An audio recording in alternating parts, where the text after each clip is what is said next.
हमारे चैनल को सब्सक्राइब करें और नई अपडेट्स के लिए घंटी के बटन को जरूर दबाएं।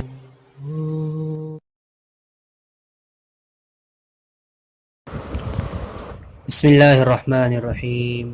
अस्सलामु अलैकुम वरहमतुल्लाहि वबरकातुह। नाज़रीन इकराम, आप देख रहे हैं ज़मज़म ग्राफ़ी। गुजरात फाइल्स पसे पर्दा हक़ाइक़ का इंकिशाफ इस किताब का सिलसिला जारी है। राना अय्यूब और अशोक नारायण के दरमियान गुफ्तगू जारी है। आइए शुरू करते हैं।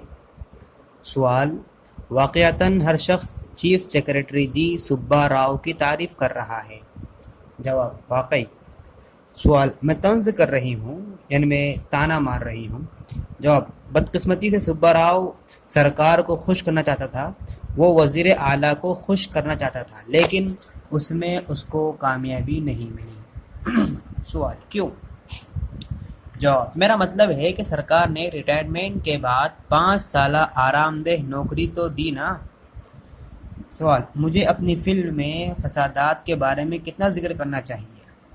जवाब: देखो, अगर ऐसा करोगी तो तुम्हारी फिल्म मुतनाज़ बन जाएगी, क्योंकि ख़ुद फसादात की नौइयत मुतनाज़ है, यानी उसी कोई हैसियत वाज़ेह नहीं है कि किस तरफ है।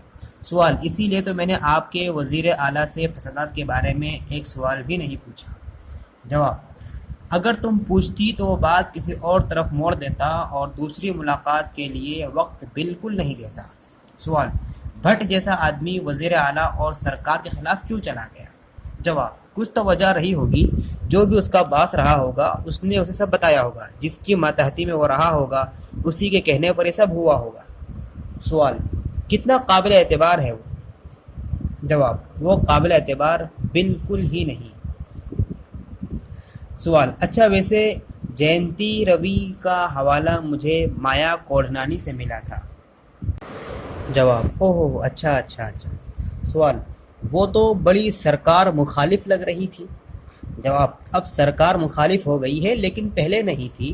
पहले वो तो वज़ीर आला और सरकार के साथ थी। सवाल: वो इस बात से परेशान थी कि कोई उसके बचाव के लिए नहीं आया।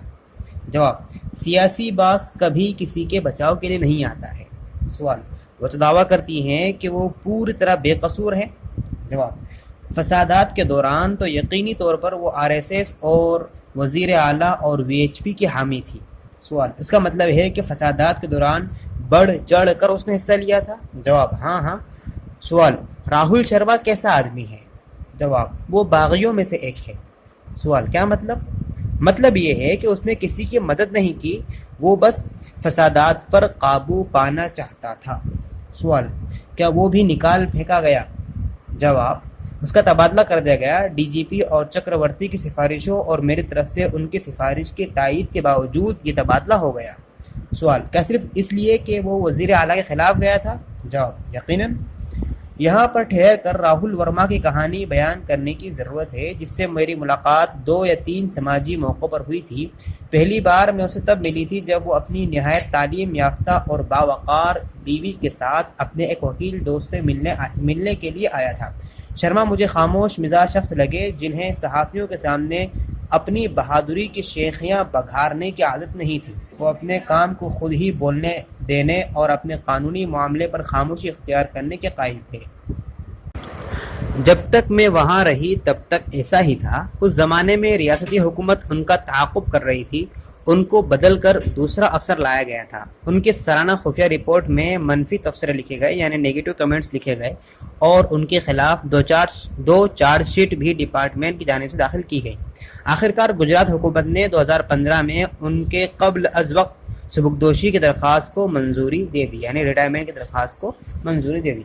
फरवरी 2015 में इंडियन एक्सप्रेस में शाये एक रिपोर्ट ने उनके बारे में कहा था कि शर्मा उन अफसरों में शुमार किए जाते थे जिन्होंने 2002 में गोधरा फसादात के मामले में रियासती हुकूमत को आड़े हाथों लिया था और 2002 में तहकीकात के सिलसिले में ताउन करते हुए, यानी हेल्प करते हुए, नरोदा पटिया, नरोदा गांव और गुलबर्ग सोसाइटी कत्लेआम के मामले की तफ्तीश कार के तौर पर अहम सबूत इकट्ठा किए थे। आजकल सेंट्रल ٹبل میں 3 مسئلوں کو لے کر وہ اپنی قانونی لڑائی لڑ رہے ہیں۔ انہوں نے 3 مہینے سے سبکدوشی کے لیے درخواست بھی دے رکھی تھی اور 28 فروری 2015 کو فیصلہ کن دن کے طور پر انتخاب کیا تھا۔